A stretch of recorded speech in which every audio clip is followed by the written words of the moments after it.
नमस्कार, मैं हूं निवेदिता। साल 2021 में जहां ममता सरकार को अपनी सत्ता खो जाने का डर सता रहा है, तो वहीं बीजेपी अपनी पूरी ताकत बंगाल में झोंक रही है। बीजेपी अध्यक्ष जेपी नड्डा राज्य में 2 दिन के दौरे पर पहुंचे हैं, लेकिन वहां पहुंचकर जेपी नड्डा के साथ व्यवहार हजम करने लायक नहीं रहा, क्योंकि जिस तरह का रवैया बंगाल में बीजेपी नेताओं के साथ रखा जा रहा है, वो लोकतंत्र के लिए खतरा साबित हो सकता है। ममता दीदी अपनी दादागिरी की सीमाओं को लांघकर बीजेपी पर हमलावर हो रही हैं।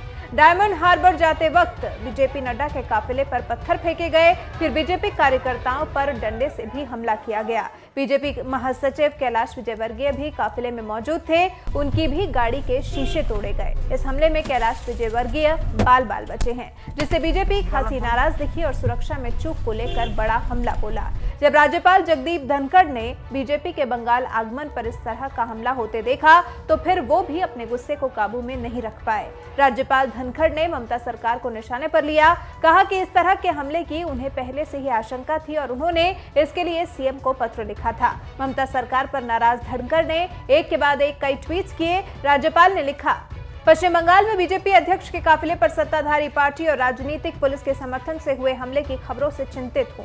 आज सवेरे ही मुख्य सचिव और डीजीपी को इस बारे में अलर्ट किया था, फिर भी कानून को तोड़ा गया। ममता सरकार को टैग करते हुए धनखड़ ने लिखा, राज्य में संवैधानिक मुखिया होने के नाते मुझे आपके ऊपर शर्म आ रही है। जो घटना हुई ये आपकी चूक और आपके कमीशन के कारण हुई है। फिर राज्यपाल ने बताया कि उन्होंने प्रमुख सचिव और डीजीपी को बातचीत के लिए बुलाया है। आशा है कि ये बातचीत सार्थक हो और हम एकजुटता के साथ राज्य में संवैधानिक और लोकतांत्रिक तरीके से कानून लागू कर सके। और आपको बता दें कि ये कोई पहला मौका नहीं है जब इस तरह से धनखड़ ममता सरकार पर भड़के हों। BR अम्बेडकर की पुण्यतिथि पर भी एक कार्यक्रम को संबोधित करने के दौरान राज्यपाल जगदीप धनखड़ ने अपना गुस्सा ममता सरकार पर निकाला था।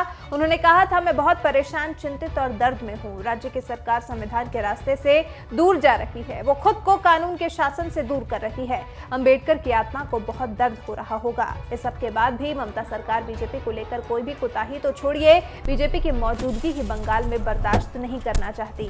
बीजेपी को किसी भी सूरत में ममता दीदी बंगाल से निकालना चाहती हैं, लेकिन बीजेपी ने ठान लिया है कि बस अब बहुत हुआ, अब और 5 साल के लिए ममता दीदी को बंगाल की सत्ता के साथ नहीं छोड़ा जा सकता। बीजेपी भरपूर कोशिश करेगी कि कैसे भी बस ममता सरकार को बंगाल की सत्ता से उखाड़ फेंके। साथ ही जिस तरह से राज्यपाल धनखड़ ने ममता सरकार के खिलाफ अपना गुस्सा जाहिर किया है, उस पर आपका क्या कहना है? कमेंट कर हमें अपनी राय जरूर बताएं। हमें बताएं कि क्या राज्यपाल धनखड़ का ममता सरकार के खिलाफ इस तरह से नाराज होना जायज है? इस मुद्दे पर आपकी राय हमारे लिए महत्वपूर्ण है। कमेंट कर हमें जरूर बताएं।